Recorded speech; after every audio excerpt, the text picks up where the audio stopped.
اگر تمہارے سماج کی کوئی بیٹی بہن یا کوئی اور عورت بے پردگی کے ساتھ جا رہی ہے تو اللہ کے واسطے تم اپنی نگاہ کو نیچی کر لو.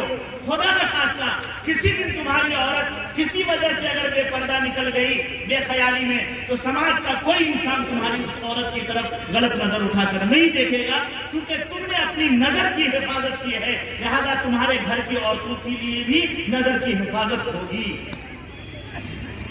قرآن نے عورتوں کو بھی ہدایت دی ہے اور مردوں کو بھی ہدایت دی ہے. صرف 5 منٹ رہ گئے ہیں، مزید تفصیلات ہم پھر کسی موقع پر بیان کریں گے.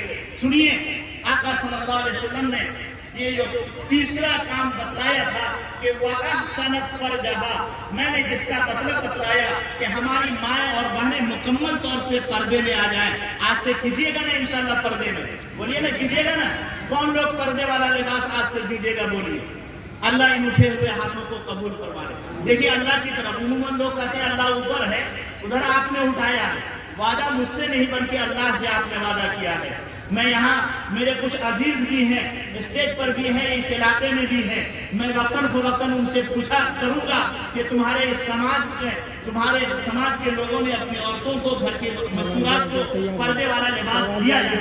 بہرحال چوتھا اور آخری پیغام جو ہماری ماں اور بہن کے کرنے کو کہا، وہ رہا کہ اے میری وہ بیٹیوں، وہ بہنوں جس کی شادی ہو گئی ہے، شوہر کے پاس چلی گئی ہے، تو وہ شوہر کی مان کر زندگی گزارنے والی بن جائے.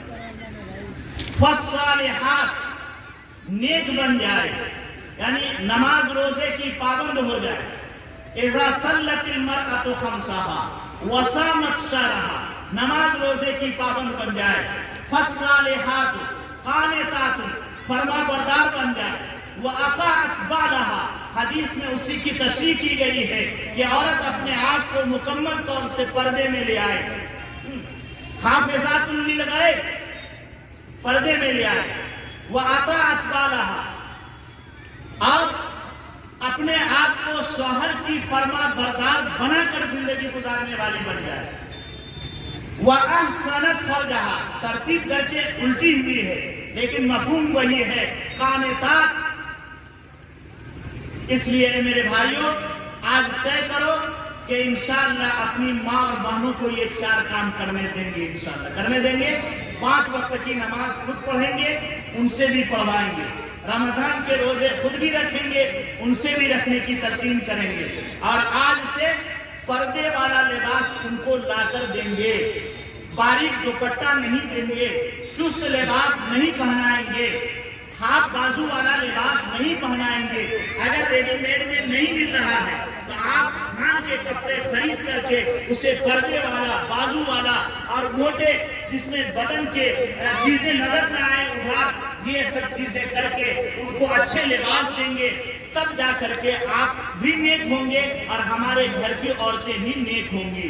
تو یہ تیسرا کام کہ ہم اپنے گھر کی عورتوں کو پردے میں لائیں گے. اور آخری کام یہ ہے کہ ان کو بتلائیے کہ جو ہے شادی ہونے سے پہلے ان کو فرائض بتلائیے، واجبات بتلائیے، حقوق کی ادائیگی کے طریقے بتلائیے، شوہر کے کیا حقوق ہیں، بڑوں کے کیا حق ہیں، چھوٹوں کے ساتھ کیسا معاملہ کرنا چاہیے، تاکہ جب اس کی شادی ہو جائے تو اطاعت بعلہا، اس تعلیم کی بنیاد پر وہ اپنے شوہر کی فرما بردار بن کر زندگی گزارنے والی بن جائے. قیل لہا، ایسی عورت سے کل قیامت کے میدان میں کہا جائے گا ادخلی من ای ابواب الجنت شئت، کہ جنت کے سارے دروازے کھلے ہوئے ہیں.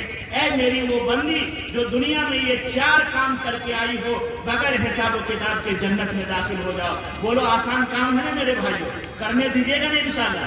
آپ بھی کیجئے اور ان کو کرنے دیجئے. ہم سمجھتے ہیں کہ اگر ان چند معروضات پر ہم نے اور آپ نے غور کر لیا اور اپنے سماج پر نظر کر لیا تو یقیناً جانیے اور جذبہ لے کر کے ہم یہاں سے گئے تو انشاءاللہ ہمارے سماج میں سدھار ہوگا، ہمارے سماج میں ترقی ہوگی، ہمارے سماج کی بیٹیوں، بہنوں اور بہووں اور بیٹیوں کی عزت محفوظ ہوگی اور ہمارے نوجوان کی نظروں کی حفاظت ہو جائے گی، تاکہ ہم سب مل کر کے اس سماج کو اس راہ سے بھی ترقی پذیر کر سکیں گے. اللہ تبارک و تعالیٰ سے دعا فرمائیے کہ اللہ تبارک و تعالیٰ سب سے پہلے ان کہی ہوئی باتوں پر مجھے عمل کرنے کی توفیق عطا فرمائے، ثانیاً اللہ آپ کو بھی عمل کی توفیق بخشے۔ ربنا تقبل منا انك انت السميع العليم وتب علينا انك انت التواب الرحيم، وآخر دعوانا ان الحمد لله رب العالمين۔